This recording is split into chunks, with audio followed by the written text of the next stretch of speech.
Parte del trabajo de Timoteo como joven pastor era animar y amonestar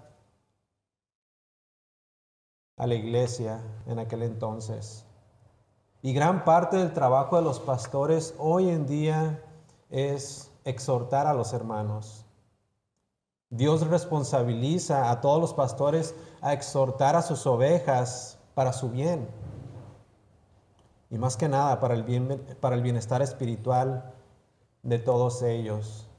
Así que entremos en un espíritu de amor y de humildad y escuchemos lo que el Señor tiene para nosotros en esta mañana y dejemos que sea su palabra la que nos exhorte. Amén. Efesios capítulo 4, versículo 22. Dice el apóstol Pablo a la iglesia de Éfeso: en cuanto a la pasada manera de vivir, despojaos del viejo hombre que está viciado conforme a los deseos engañosos, y renovaos en el espíritu de vuestra mente, y vestíos del nuevo hombre creado según Dios en la justicia y santidad de la verdad. Por lo cual, desechando la mentira, hablad verdad cada uno con su prójimo, porque somos miembros los unos de los otros. Airaos, pero no pequéis. No se ponga el sol sobre vuestro enojo, ni deis lugar al diablo. Versículo 28. El que hurtaba, no hurte más, sino trabaje, haciendo con sus manos lo que es bueno, para que tenga que compartir con el que padece necesidad. Ninguna palabra corrompida salga de vuestra boca, sino la que sea buena para la necesaria edificación, a fin de dar gracia a los creyentes. Versículo 30. Y no contristéis al Espíritu Santo de Dios, con el cual fuisteis sellados para el día de la redención. Quítense de vosotros toda amargura, enojo, ira, gritería y maledicencia y toda malicia. Versículo 32. Antes sed benignos unos con otros, misericordiosos, perdonándonos unos a otros, como Dios también os perdonó a vosotros en Cristo. Vayamos al Señor en oración. Bendito Dios, gracias por tu santa palabra. Siendo hombres y mujeres débiles, necesitamos que por medio de esta palabra, Señor, nos exhortes, nos animes, nos levantes, nos hagas recordar, Señor, que como cristianos tenemos responsabilidades. Responsabilidades antes que nada hacia ti, hacia tu voluntad, pero también responsabilidades ante los demás y mayormente ante los santos. Por favor, obra en nuestros corazones y límpianos de toda maldad. Santifícanos, Señor, para la gloria de tu nombre. Esto te lo pedimos en el nombre de tu Hijo amado Jesucristo. Amén.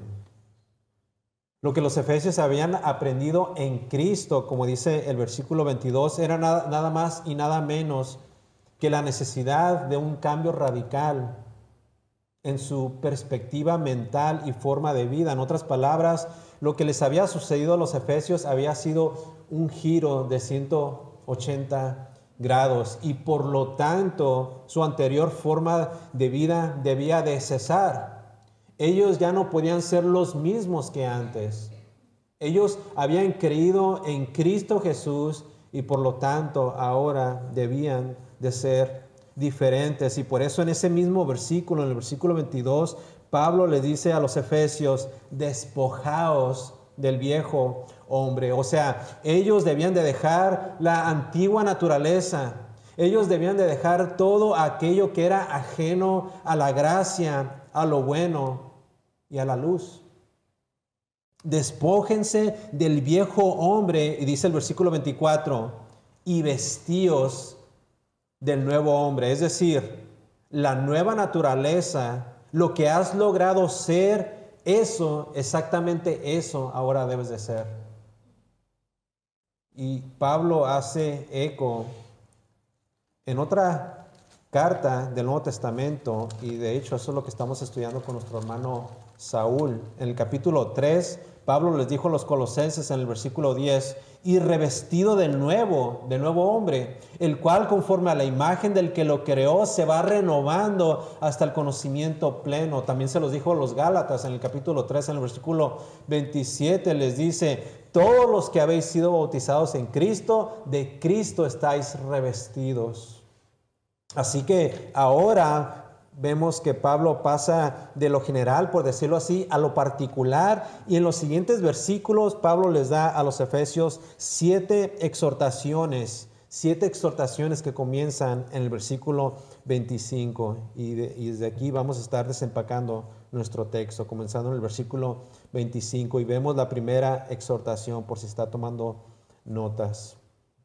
Dice, por lo cual, versículo 25, desechando la mentira, dice el apóstol Pablo, hablad verdad, cada uno con su prójimo, porque somos miembros los unos de los otros. Lo que Pablo está diciendo aquí es que puesto que los efesios habían desechado por voluntad propia y por el poder de Dios la falsedad, cuando aceptaron la verdad del evangelio, ahora, dice el apóstol Pablo, por esa razón ellos debían de hablar la verdad con cada uno de sus prójimos. Los efesios, siendo ahora creyentes, básicamente no tenían una segunda opción, pues ellos ya habían venido o repudiado definitivamente la mentira al haber aceptado la verdad de Dios encontrada en el evangelio. Así que el significado del versículo 25 podría ser entonces sean consecuentes y hagan que su vida adorne su profesión, habiéndose despojado de la falsedad, practiquen, dice el apóstol Pablo, ahora la verdad. ¿Por qué Pablo es que exhorta a los efesios a no decir mentiras y hablar la verdad? Bueno, podríamos decir muchas cosas. Pero primeramente, los efesios deben de hacer esto porque Dios, el Dios en el cual ellos habían creído, ese Dios es verdad. Y porque Él es verdad, entonces Él demanda que sus hijos también hablen con la verdad. Y esto lo vemos a lo largo de las Escrituras. Y solamente por mencionar algunos versículos, el versículo 5 del capítulo 31 del Salmo, dice, en tu mano encomiendo mi espíritu, dice el salmista. Y luego dice, tú me has redimido, oh Jehová. Miren lo que dice, Dios de verdad. Lo vemos también en el Nuevo Testamento, en la carta a los Romanos, en el capítulo 13, en el versículo 4, dice, de ninguna manera, antes bien sea Dios veraz y todo hombre mentiroso, como está escrito. Lo vemos también en uno de los evangelios, en el evangelio de Juan, en el capítulo 3, versículo 33, que dice, el que recibe su testimonio, atestigúa que Dios es veraz. Dios no habla mentira nunca. Números capítulo 23, versículo 19 dice, Dios no es hombre para que mienta. Y en Hebreos capítulo 6, versículo 17 dice, por lo cual queriendo Dios mostrar más abundantemente a los herederos de la promesa la inmutabilidad de su consejo, interpuso juramento. Y miren lo que dice el versículo 18, para que por dos cosas inmutables, en las cuales dice, es imposible que Dios mienta. Esto sería o debería de ser suficiente para que los efesios entendieran y así hablaran la verdad y que se despojaran de toda mentira y de que hablaran con sus hermanos con toda verdad. Ahora, otra razón, y en el contexto de la iglesia de Éfeso, Pablo les exhorta a no decir mentiras y hablar la verdad por esta razón. Básicamente porque en aquellos tiempos abundaban los falsos maestros. Y la mentira es una característica, de hecho, del falso maestro. Y como podemos aprender de los primeros capítulos de Efesios y de los gentiles, porque la iglesia estaba compuesta mayormente por gentiles, habían hermanos que todavía poseían o querían recurrir a su vieja naturaleza. Esto es el mentir, dice el apóstol Pablo, no se debe de tomar bajo ninguna circunstancia con ligereza. Así que Pablo básicamente da un mandamiento, no hace una sugerencia a los efesios y en esencia les dice, terminen con la falsedad y háblense con la verdad el uno al otro. Pablo les está exhortando y básicamente les está diciendo, ¿eres cristiano? Entonces habla con la verdad.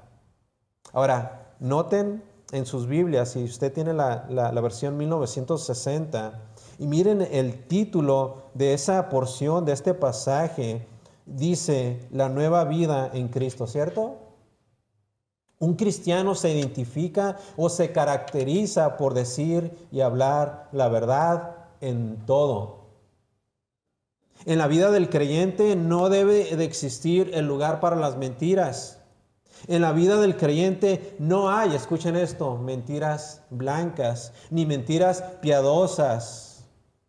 De hecho, alguien dijo por ahí, di la verdad aunque te cueste la vida. Pero es difícil muchas veces, incluso para el cristiano. Porque lo cierto es que el hombre está tan arraigado y tan acostumbrado a la mentira que ni siquiera muchas veces se da cuenta de lo malo que esto es delante de Dios. Así que sería, creo, bueno y beneficioso explicar un poco lo que es la mentira. En pocas palabras, la mentira podríamos resumirlo en esto, es un pecado. Y no crean que es cualquier pecado, es un pecado grave y serio. Miren lo que dice Apocalipsis capítulo 22, versículo 15. Mas los perros estarán fuera, esto es, fuera de la ciudad de Dios, del cielo, pero también fuera de la presencia de Dios. Dice, mas los perros estarán fuera y los hechiceros y los fornicarios, los homicidas, los idólatras, y noten lo que dice al final, y todo aquel que ama y hace mentira. Amada iglesia, la mentira es un pecado grave, tan grave que te condena al infierno y a toda la ira de Dios. Pero no tan solamente eso, aparte, al que le gusta mentir, se asemeja más al diablo que al Señor. Dice Juan capítulo 8 que el diablo es mentiroso y padre de mentira. Por lo tanto, en el contexto de nuestro pasaje, Pablo está exhortando a la iglesia a que hablen siempre con la verdad. Con la verdad.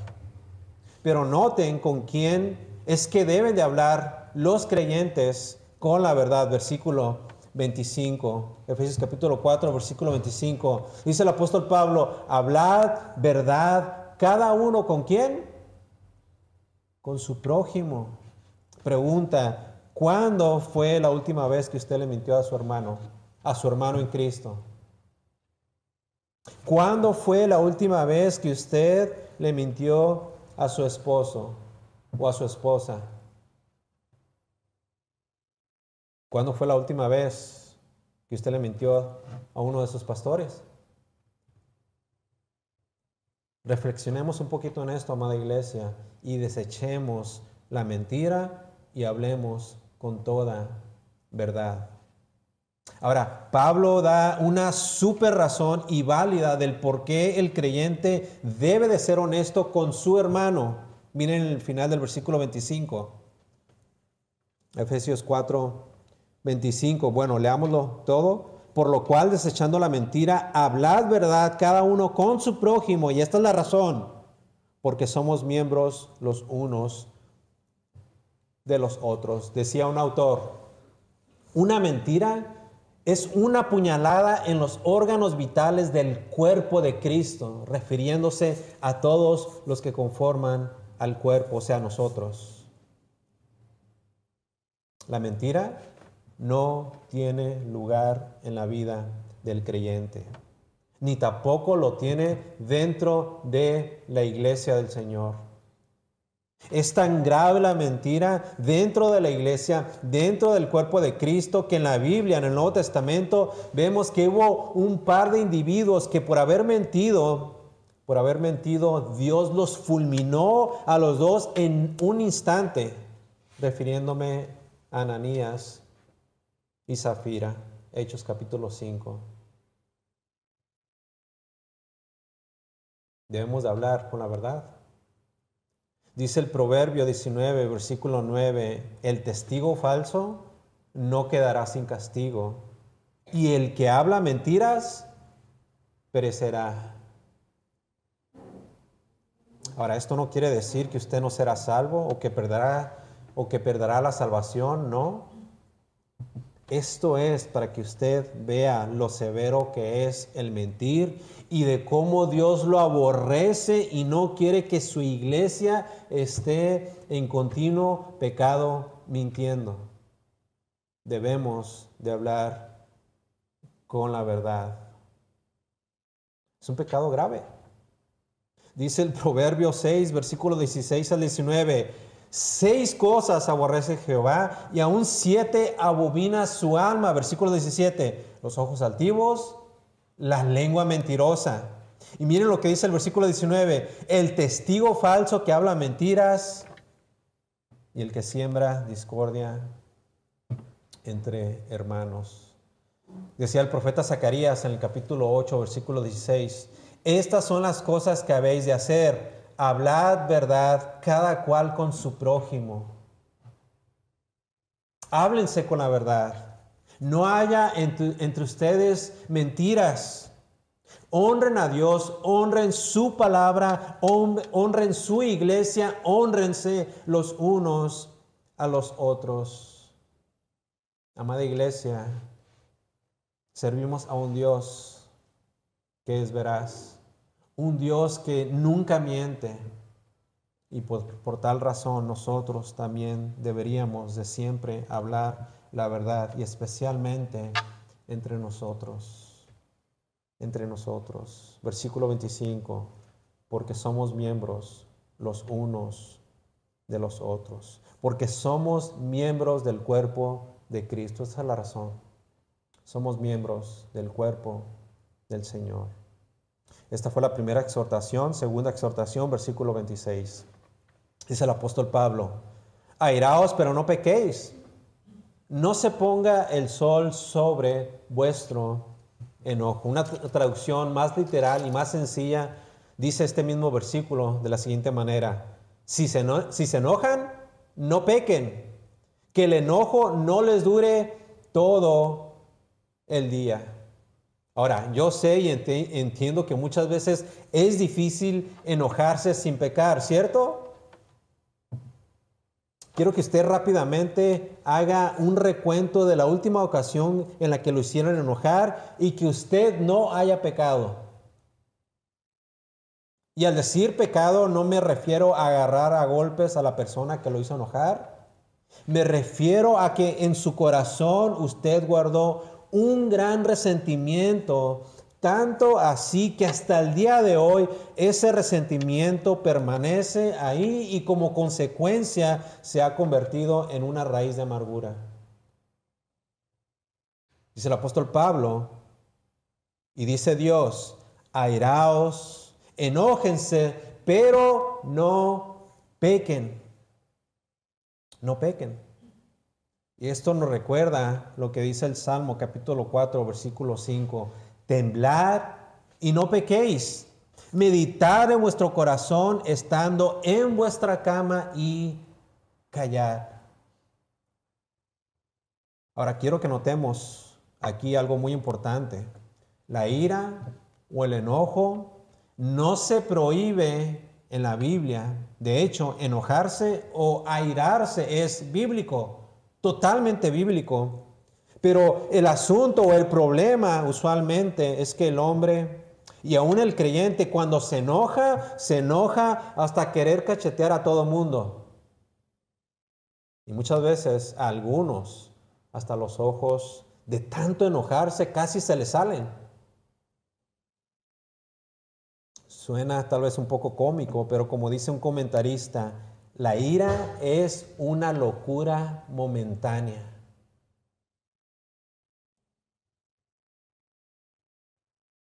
Muchas veces así nos vemos. Si siempre tuviésemos un espejo delante de nosotros, al enojarnos, diríamos, ¿quién es ese? ¿Quién es ese psicópata? Eso es precisamente lo que el apóstol Pablo quiere evitar. Que los creyentes lleguen a un estado de locura, y he ahí el porqué de la exhortación: enójense, pero no pequen. En palabras sencillas y como dice un comentarista, que vuestra ira no esté mezclada con el pecado. Pero qué difícil es para nosotros lograr no pecar al enojarnos. Y para eso necesitamos más que meditar. Necesitamos recurrir a las Escrituras y encontrar las perfectas ilustraciones de cómo es que nosotros podemos lograr enojarnos o airarnos y no pecar. Y creo que el ejemplo perfecto lo podríamos tomar de alguien que vemos en la Biblia y que se enoja, sí, pero que se enoja y justamente. Y ese alguien es Dios. Es Dios. La Biblia dice que Dios está enojado, que Dios está airado con los impíos todos los días. Y Hebreos capítulo 12, versículo 29 dice que Dios, por su ira, dice que Dios es fuego consumidor. De hecho dice el Salmo 79, versículo 5, ¿hasta cuándo, oh Jehová, estarás airado para siempre? Dios se enoja, pero ¿saben por qué Dios está enojado? Y por lo tanto, ¿saben por qué es apropiado en su caso que Dios se enoje? Bueno, sencillamente porque Él es justo. Dice el salmista en el capítulo 7, versículo 11, que Dios es juez justo. Otro ejemplo, si podríamos decir así, en práctica, de una manera apropiada de airarse sin pecar, es Cristo. ¿Recuerdan en Juan capítulo 2, versículo del 13 en adelante? Si quieren acompañarme ahí, en Juan capítulo 2, versículo 17, vemos al Señor en gran ira. Mire cómo dice Juan capítulo 2, versículo 13.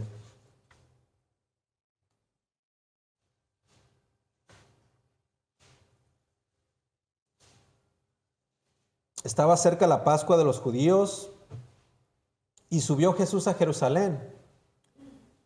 Y halló en el templo a los que vendían bueyes, ovejas y palomas y a los cambistas allí sentados. Y haciendo un azote de cuerdas, echó fuera del templo a todos, y las ovejas y los bueyes, y esparció las monedas de los cambistas, y volcó las mesas. Y dijo a los que vendían palomas: quitad de aquí esto, y no hagáis de la casa de mi padre casa de mercado. Versículo 17. Entonces se acordaron sus discípulos que está escrito: el celo de tu casa me consume. La ira de Jesús es lo que se conoce como una ira santa. Entonces, aunque la ira en sí misma no es un pecado, las únicas razones por las que se le es permitido al creyente enojarse es cuando se ha atentado. Escuchen, amados hermanos, las únicas razones por las que se le es permitido al creyente enojarse o airarse es cuando se ha atentado en contra de Dios. El enojarse por otra razón que no sea esta, usualmente, y lo más seguro, es que ciertamente nos conlleve a pecar. Ahora miren lo que a continuación dice, regresando a nuestro texto en Efesios capítulo 4, en el versículo 26. Pablo una vez más les dice: airaos, pero no pequéis. Miren lo que dice: no se ponga el sol sobre vuestro enojo. Es muy, pero muy común que nos enojemos. Y yo sé, algunas veces nos hacen injusticias, y especialmente cuando nos calumnian sin bases o sin motivos. Pero la Biblia nos exhorta a no permitir que ese enojo dure por mucho tiempo. Dejar que el sol se ponga sobre la ira de uno es una forma de hablar que enfatiza la necesidad de lidiar con el pecado y pronto. Debemos de abordar la situación inmediatamente. No debemos de permanecer así, no debemos de permanecer enojados o airados todo el día. Y aunque muchos de nosotros dejamos que la ira nos consuma por 1, 2, 3, 4, 5, 30 días o más, la Biblia nos dice, no lo permitas. No lo permitas, porque de ser así puede entrar y tomar oportunidad el diablo, el enemigo y aborrecedor de nuestras almas. Versículo 27. Ni deis lugar al diablo.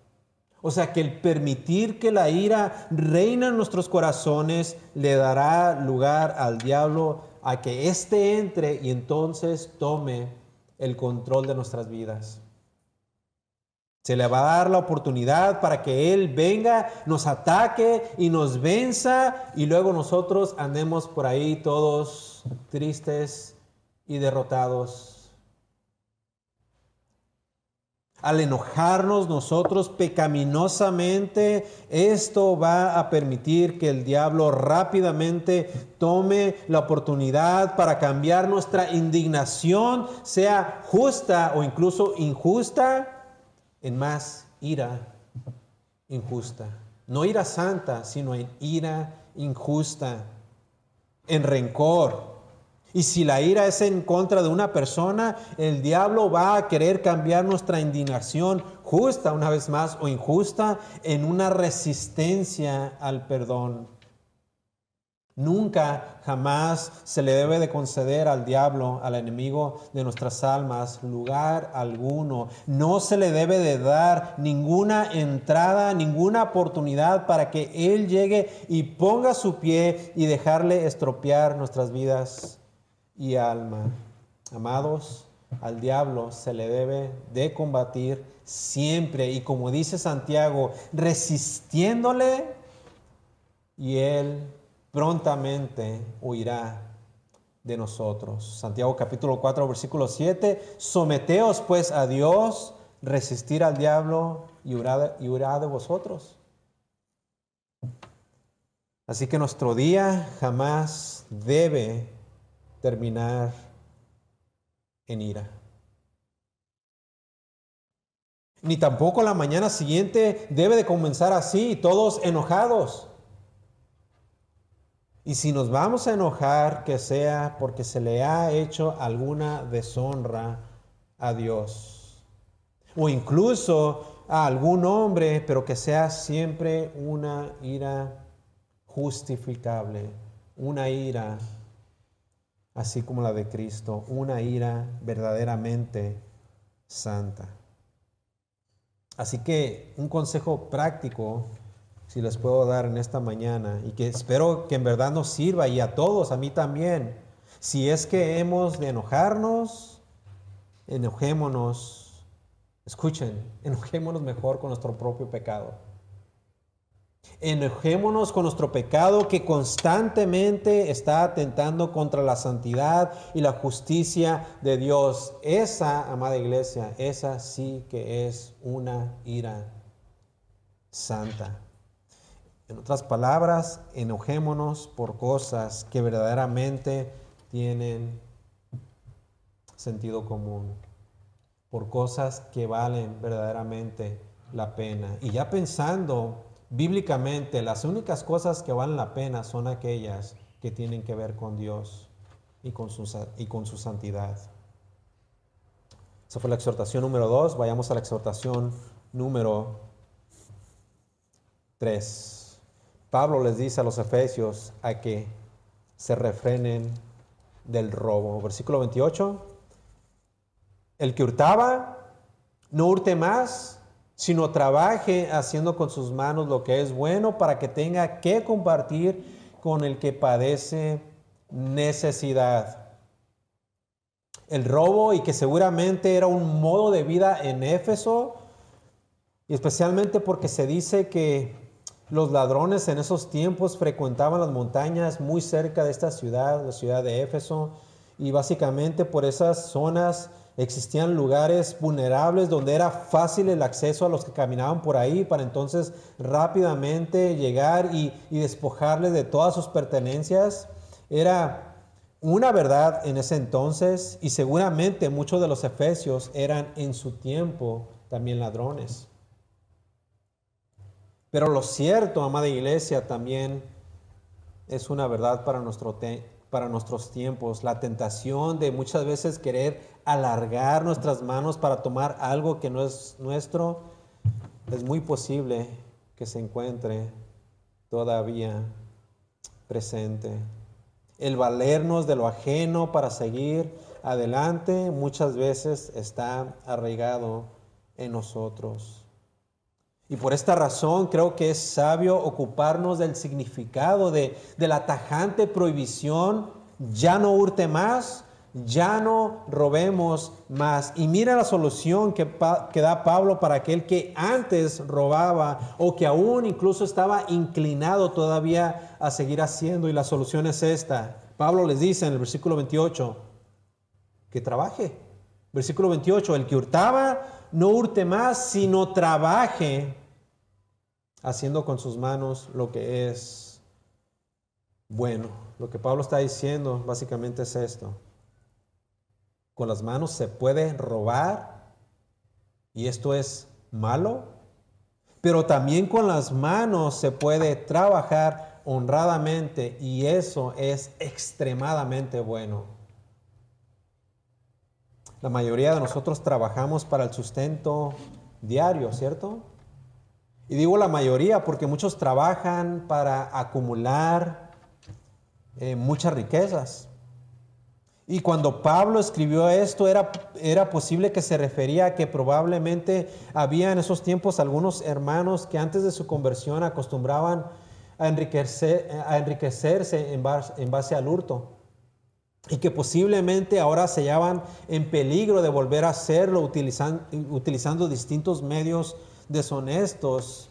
Pero dice Pablo, no debe de ser así. Se debe más bien trabajar honestamente. Y aparte sabemos que el que trabaja lo hace, como he mencionado, para poder subsistir. Se trabaja y día con día para poder traer a la mesa nuestros alimentos, porque en otra carta dice el apóstol Pablo que el que no quiera trabajar, entonces que tampoco coma. Pero el texto no solamente nos indica esto, también nos dice algo más. Nos dice que se debe de trabajar y que se deben de utilizar las manos, escuchen, para ser generosos con otros. Sigamos leyendo, versículo 28. El que hurtaba no hurte más, sino trabaje haciendo con sus manos lo que es bueno, para que tenga que compartir con el que padece necesidad. ¿Alguna vez usted, amado hermano, se ha puesto a pensar que cuando usted recibe su salario, sus ingresos, Dios lo ha bendecido para que usted pueda bendecir a otros? Esto es lo que dice nuestro texto. Leámoslo una vez más. El que hurtaba no hurte más, sino trabaje haciendo con sus manos lo que es bueno. ¿Para qué? Para que tenga que compartir con el que padece necesidad. Amada iglesia, lo que tenemos que entender es que Dios, nuestro Dios, es un Dios generoso. Y así como en todo lo demás, nosotros, sus hijos, debemos de imitar su generosidad.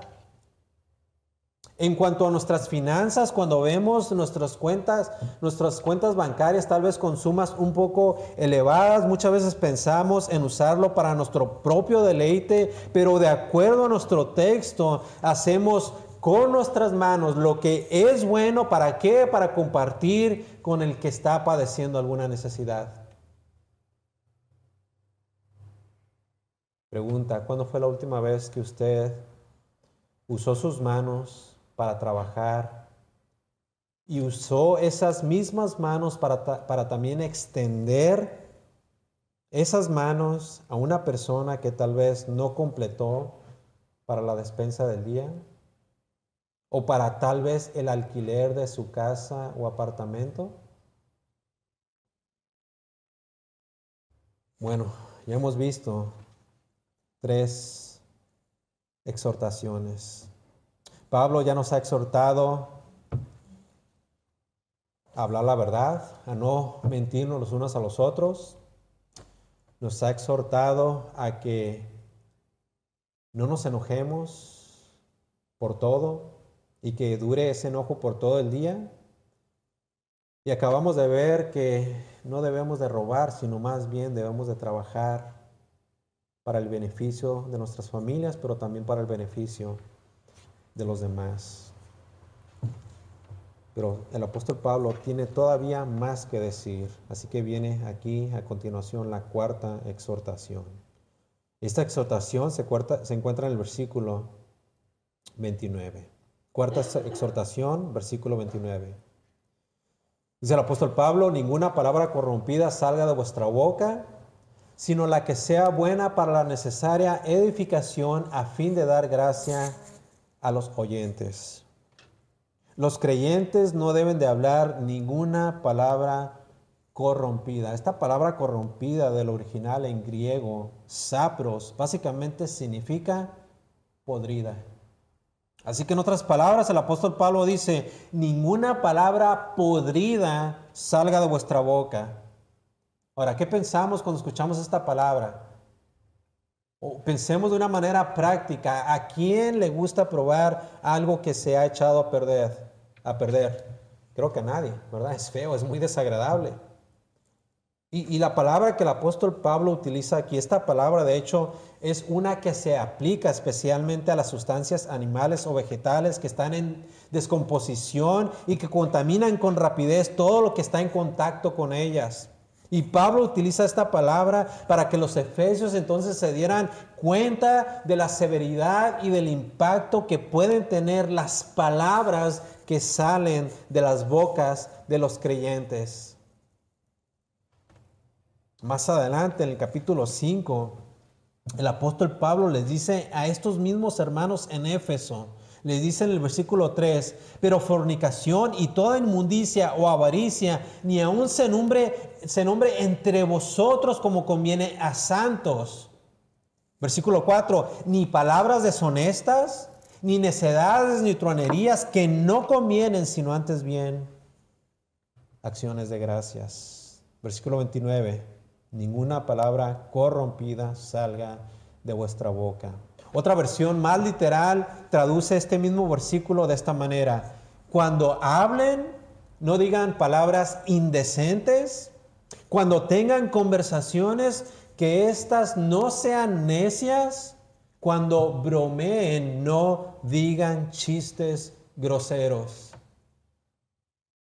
En otras palabras, y para entenderlo mucho mejor, la boca de un hijo de Dios no debe de ser usada jamás para aquello que deshonra a Dios o incluso al hombre o a cualquier otra creación. La boca del creyente más bien debe de usarse para edificación. Versículo 29. Ninguna palabra corrompida salga de vuestra boca, sino la que sea buena para la necesaria edificación. ¿Cómo estás usando tu boca, amado hermano, amada hermana? ¿Estás hablando palabras podridas? ¿Palabras indecentes? ¿O estás utilizando esta boca para la edificación de otros? Debemos de edificar. ¿Qué es la edificación? Es todo aquello que fortalece a la iglesia. Todo aquello que sirve para construir la fe de otro creyente. Y la Biblia nos dice que la palabra de Dios es la que mayormente nos edifica por medio del Espíritu Santo y también por medio de los dones espirituales. Miren lo que dice 1 Corintios capítulo 14, versículo 26. Dice, ¿qué hay pues, hermanos? Cuando os reunís, cada uno de vosotros tiene salmo, tiene doctrina, tiene lengua, tiene revelación, tiene interpretación. Y miren lo que dice, hágase todo para edificación. Y en Romanos capítulo 1, versículo 11 y 12 dice, porque deseo veros para comunicaros algún don espiritual a fin de que seáis confirmados, esto es para ser mutuamente confortados por la fe que nos es común a vosotros y a mí. Y regresando a primera de Corintios, en el capítulo 14, versículo 12, el apóstol Pablo les dice a los corintios, así también vosotros, pues que anheláis dones espirituales, procurad abundar en ellos para edificación de la iglesia. En otras palabras, las buenas palabras benefician, literalmente dan gracia o capacitan a otros creyentes. Las palabras de uno siempre deben de ser, por lo tanto, verdaderas y puras. Y también deben siempre de contribuir al beneficio y a la edificación de otros. Y es por eso que entre nosotros, entre nuestros hermanos, es que debemos de ser siempre honestos, bien intencionados, deseando y esperando ser bendición para ellos en todo tiempo. De nada sirve la apatía. Al ver a nuestros hermanos, de nada sirven las indiferencias entre nosotros. Así que una de las mejores maneras de edificar a nuestros hermanos es el sinceramente abrir nuestra boca y que de ella salgan palabras de bendición, palabras de ánimo, palabras de amor, palabras de sinceridad, palabras edificantes, palabras que nutran la vida espiritual de nuestros amados hermanos. Los efesios ya no eran los mismos de antes, por eso, y como leemos, Pablo los exhortaba a siempre hablar entre ellos la verdad. Una vez más, el versículo 25 dice, por lo cual, desechando la mentira, hablad verdad cada uno con su prójimo. ¿Por qué? Porque somos miembros los unos de los otros. Eso se hacía en tiempos antiguos y eso se debe de seguir haciendo en nuestros tiempos actuales también. Somos llamados a edificar a nuestros hermanos para su bien. Esta idea es enfatizada por muchos dichos de los proverbios que al leerlos y al estudiarlos nos damos cuenta que estas palabras nos alientan a hablar con palabras que sean no solamente amables, sino también edificantes. Miren cómo dice el Proverbio 12, versículo 25. Dice, la congoja en el corazón del hombre lo abate, mas la buena palabra lo alegra. El Proverbio 15, versículo 23 dice, el hombre se alegra con la respuesta de su boca y la palabra a su tiempo. Y luego con signos de exclamación, cuán buena es. El Proverbio 25, versículo 11 dice, manzana de oro con figuras de plata es la palabra dicha como conviene. Y como creyentes nosotros deberíamos de imitar la manera como Dios responde, nunca con palabras malas, sino con palabras buenas, edificantes y consoladoras. El profeta Zacarías en el capítulo 1, versículo 13 dice, y Jehová respondió, buenas palabras, palabras consoladoras, al ángel que estaba hablando. Así que meditemos en esto, amada iglesia. Recordemos que nosotros hemos sido llamados para algo mejor. Y si nosotros tenemos amor por nuestros hermanos, entonces demostrémoslo. Pues así como Cristo amó a la iglesia y se sacrificó por ella, así también nosotros debemos demostrar por nuestros hermanos ese mismo amor sacrificial, el deber siempre por su bien, no por el propio, sino más bien siempre el de ellos. En 1 Tesalonicenses, Pablo les hace a los hermanos una exhortación, de hecho, a esta misma edificación. Dice 1 Tesalonicenses capítulo 5, versículo 11, por lo cual animaos unos a otros y edificaos unos a otros, así como lo hacéis. Esa fue la cuarta exhortación. Vayamos a la quinta. Versículo 30. Efesios capítulo 4, versículo 30. Dice el apóstol Pablo, y no contristéis al Espíritu Santo de Dios, con el cual fuisteis sellados para el día de la redención. Contristar al Espíritu Santo, o sea, entristecerlo, no es cualquier cosa. De hecho, contristarlo es una seria ofensa. Ahora, no pensemos que cuando cometemos una infracción o cuando pecamos es que el Espíritu Santo tal vez se pone triste o a llorar, ¿no? Aquí la palabra que Pablo utiliza hace una connotación al disgusto y al hecho de que cuando nosotros pecamos, Dios está indignando, o sea, el Espíritu Santo se está indignando.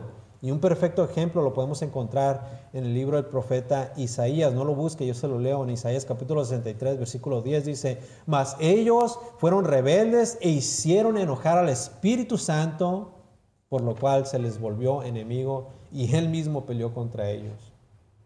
El hecho de que el Espíritu puede ser entristecido también subraya su personalidad.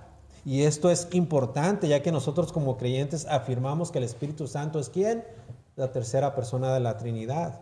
O sea, que es Dios mismo y por lo tanto merece de la misma manera toda honra y gloria y adoración.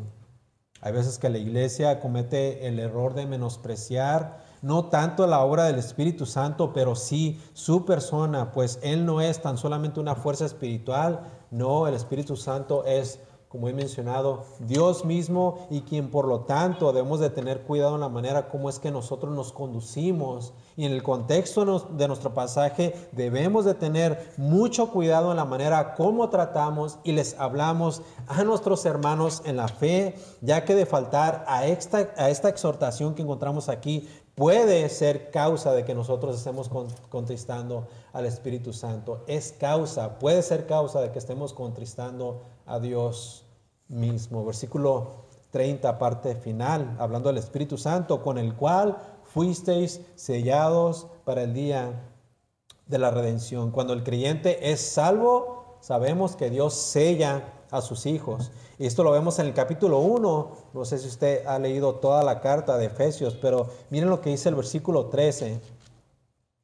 En él, hablando de Cristo, también vosotros, habiendo oído la palabra de verdad del evangelio de vuestra salvación y habiendo creído en él, en Cristo, miren lo que dice, fuisteis sellados con el Espíritu Santo de la promesa, versículo 14, que es las arras o la garantía de nuestra herencia hasta la redención de la posesión adquirida para la alabanza de su gloria. El sello de Dios, quien es el Espíritu Santo, es nuestra garantía hasta el día final, y por eso dice el versículo 30, con el cual fuisteis sellados para el día de la redención. Esto, entre muchas otras cosas, nos enseña que nosotros estamos seguros y sin perder la salvación. ¿Hasta cuándo? Hasta el día final.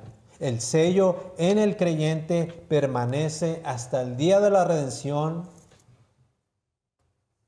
Y básicamente cuando Pablo dice esto se refiere al tiempo en que el creyente estará presente con Dios y para ser glorificado y recibir su nuevo cuerpo. Hemos sido redimidos.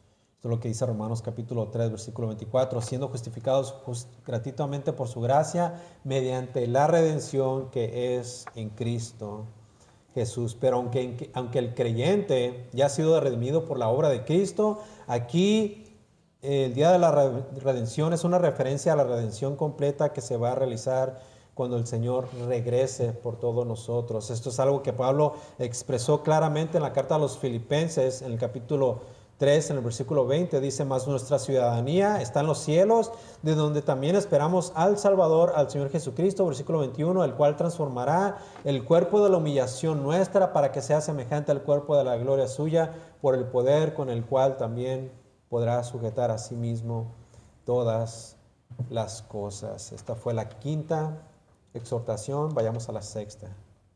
Sexta exhortación, versículo 31. Efesios capítulo 4, versículo 31. Dice el apóstol Pablo, quítese de vosotros toda amargura, enojo, ira, gritería y maledicencia y toda malicia. Aquí podríamos hacer toda una serie de estudios tocando cada punto de los que está mencionando el apóstol Pablo, pero básicamente vamos a mencionar brevemente lo que esto significa. Estos 6 vicios, como les llaman muchos de los teólogos. La amargura, que básicamente viene de la palabra timos en griego, significa ráfagas de ira.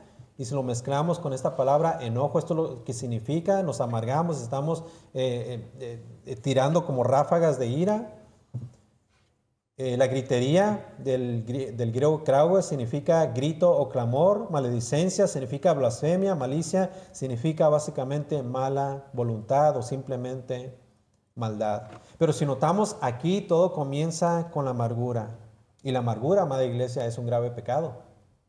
Es un grave pecado porque esta causa que más pecados sean cometidos en contra de los demás. Y esto es lo que dice la carta a los Hebreos en el capítulo 12, en el versículo 15. Dice, mirad bien, no sea que alguno deje de alcanzar la gracia de Dios, que brotando alguna raíz de amargura os se estorbe y por ella muchos sean contaminados. En esencia, Pablo les dice, dejen todas estas cosas, quiten de ustedes, alejen de ustedes la amargura, el enojo, la ira, la gritería y maledicencia y toda malicia. Y nos acercamos al final, a la 7ª exhortación, versículo 32. Y este tiene un aspecto positivo.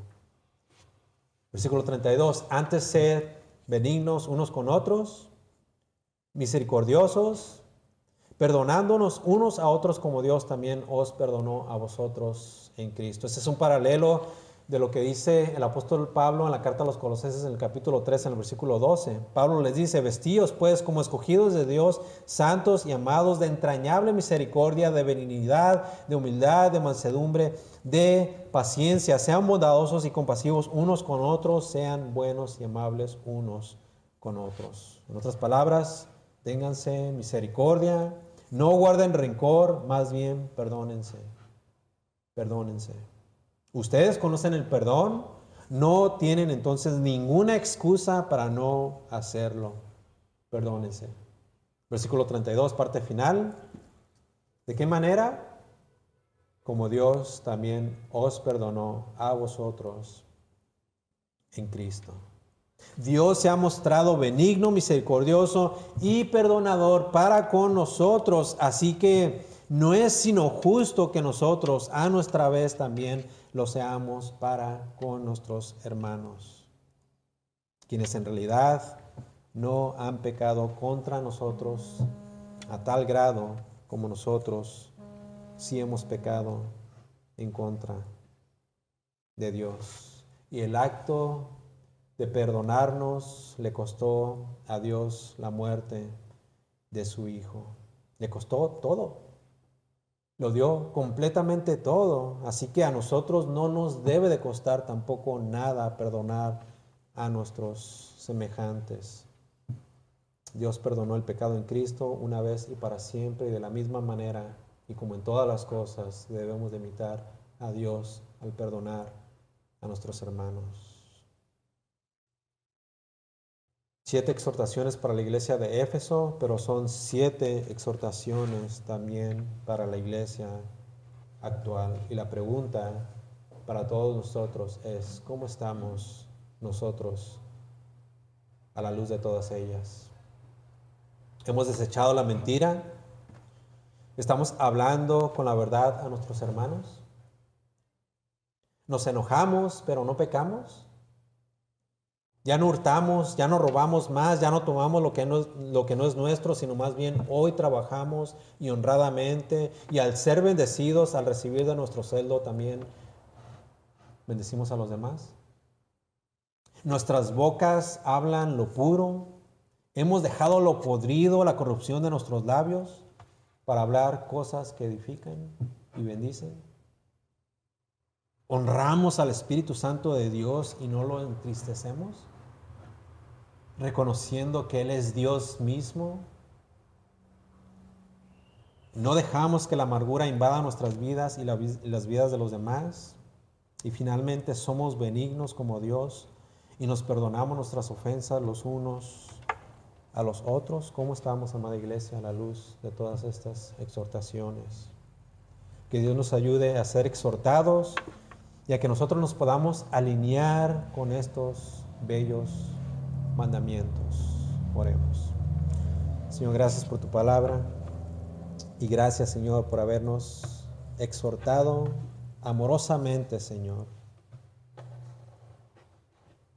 para que nosotros en respuesta podamos glorificar tu santo nombre. Así como los efesios, Señor, ya no somos los mismos de antes, o no deberíamos de ser los mismos de antes. Entendemos que hemos muerto, nuestro viejo hombre ha quedado sepultado. Pero por eso te pedimos, Señor, que nos ayudes y que con el poder de tu palabra y de tu Espíritu Santo, Señor, podamos retomar nuestra vida cristiana y hagamos lo que es bueno para tu reino. Fortalécenos, Señor, con tu palabra y santifícanos. Te lo pedimos en el nombre de Cristo Jesús. Amén.